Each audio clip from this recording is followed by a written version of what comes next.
ದೇಶಕ್ಕೆ ಸ್ವಾತಂತ್ರ್ಯ ಸಿಕ್ಕಿ 75 ವರ್ಷವಾಯಿತು. ಪ್ರತಿ ಬಾರಿಯೂ ನಾವು ಸ್ವಾತಂತ್ರ್ಯೋತ್ಸವವನ್ನು ಸಂಭ್ರಮದಿಂದ ಆಚರಿಸುತ್ತೇವೆ. ಆದರೆ ಈ ಬಾರಿ ನಾವು ವಿಭಿನ್ನವಾಗಿ ಸ್ವಾತಂತ್ರ್ಯೋತ್ಸವವನ್ನು ಆಚರಿಸಲು ಸಿದ್ಧತೆ ನಡೆಸುತ್ತಿದ್ದೇವೆ. ಇದಕ್ಕೆ ಕಾರಣ ಏನೆಂದರೆ 75ನೇ ವರ್ಷದ ಸ್ವಾತಂತ್ರ್ಯೋತ್ಸವದ ಅಮೃತ ಮಹೋತ್ಸವದಲ್ಲಿ ನಾವಿದ್ದೇವೆ.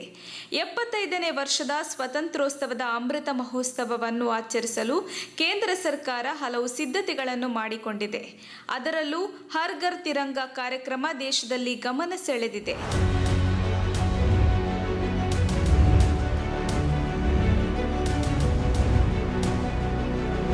ಇದೇ ವೇಳೆ ಕೇಂದ್ರ ಸರ್ಕಾರವು ದೇಶದ ಧ್ವಜ ಸಂಹಿತೆಯಲ್ಲಿ ಕೆಲವೊಂದು ತಿದ್ದುಪಡಿಗಳನ್ನು ಮಾಡಿದೆ. ಈ ತಿದ್ದುಪಡಿಗಳೇನು ಎನ್ನುವುದನ್ನು ಸ್ವಾತಂತ್ರ್ಯೋತ್ಸವದ ಆಚರಣೆಗೂ ಮೊದಲು ನಾವು ತಿಳಿದುಕೊಳ್ಳಲೇಬೇಕು. ಹೊಸ ನಿಯಮಗಳು ಹೀಗಿದೆ.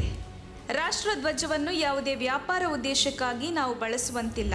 ಯಾವುದೇ ವಸ್ತು ಅಥವಾ ವ್ಯಕ್ತಿಗೆ ಗೌರವ ನೀಡುವ ಸಲುವಾಗಿ ರಾಷ್ಟ್ರಧ್ವಜವನ್ನು ಸ್ವಲ್ಪವೂ ಕೂಡ ಕೆಳಗೆ ಇಳಿಸುವಂತಿಲ್ಲ.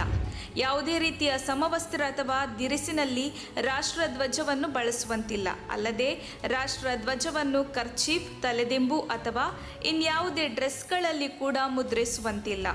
ಯಾವುದೇ ಕಟ್ಟಡಕ್ಕೆ ಪರದೆಯಂತೆ ನಮ್ಮ ರಾಷ್ಟ್ರಧ್ವಜವನ್ನು ಬಳಸುವಂತಿಲ್ಲ.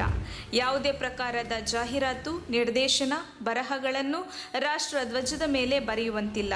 ಯಾವುದೇ ವಾಹನ, ರೈಲು, ದೋಣಿ, ವಾಯುಯಾನದ ಚಪ್ಪರ ಇತ್ಯಾದಿಗಳನ್ನು ಹೊದಿಸಲು ಕೂಡ ಬಳಸುವಂತಿಲ್ಲ. ಇತರ ಯಾವುದೇ ಧ್ವಜವನ್ನು ರಾಷ್ಟ್ರಧ್ವಜದ ಸಮಾನ ಎತ್ತರದಲ್ಲಿ ಅಥವಾ ಅದಕ್ಕಿಂತಲೂ ಎತ್ತರದಲ್ಲಿ ಕಟ್ಟುವಂತಿಲ್ಲ.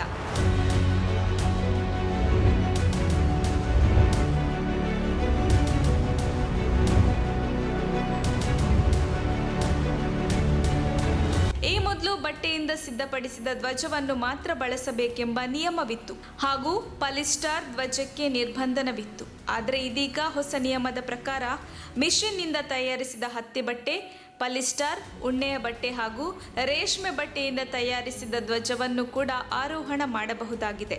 ಹೊಸ ನಿಯಮದ ಪ್ರಕಾರ ಮಷಿನ್ ಮತ್ತು ಕೈಯಿಂದ ತಯಾರಿಸಿದ ಧ್ವಜಗಳನ್ನು ಕೂಡ ಆರೋಹಣ ಮಾಡಬಹುದಾಗಿದೆ.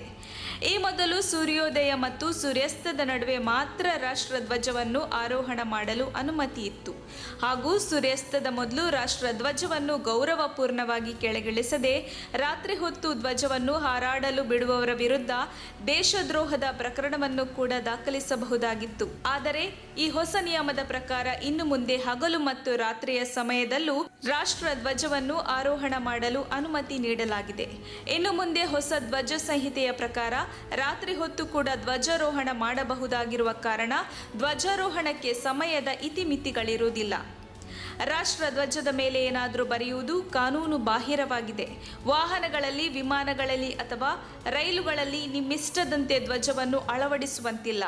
ಯಾವುದೇ ವಸ್ತು ಅಥವಾ ಕಟ್ಟಡಗಳನ್ನು ಮರೆಮಾಚಲು ಕೂಡ ರಾಷ್ಟ್ರಧ್ವಜವನ್ನು ಬಳಸುವಂತಿಲ್ಲ. ಈ ಮೊದಲಿನ ಗೈಡ್ಲೈನ್ಸ್ ಪ್ರಕಾರ ರಾಷ್ಟ್ರಧ್ವಜವು ನೆಲವನ್ನು ಸ್ಪರ್ಶಿಸುವಂತಿಲ್ಲ. ಯಾವುದೇ ಧ್ವಜವನ್ನು ರಾಷ್ಟ್ರಧ್ವಜದ ಸಮಾನ ಎತ್ತರದಲ್ಲಿ ಅಥವಾ ಅದಕ್ಕಿಂತಲೂ ಎತ್ತರದಲ್ಲಿ ಕಟ್ಟುವಂತಿಲ್ಲ. ಯಾವುದೇ ರೀತಿಯ ಅಲಂಕಾರಕ್ಕಾಗಿ ರಾಷ್ಟ್ರಧ್ವಜವನ್ನು ಬಳಸುವಂತಿಲ್ಲ. ರಾಷ್ಟ್ರಧ್ವಜವು ಆಯತಾಕಾರದಲ್ಲಿರುತ್ತದೆ. ಇದರ ಅಳತೆಯು 3:2 ಇರಬೇಕು. ತ್ರಿವರ್ಣದ ಮಧ್ಯದ ಬಿಳಿ ಭಾಗದಲ್ಲಿನ ಅಶೋಕ ಚಕ್ರದಲ್ಲಿ 24 ಗೆರೆಗಳು ಕಡ್ಡಾಯವಾಗಿರಬೇಕು.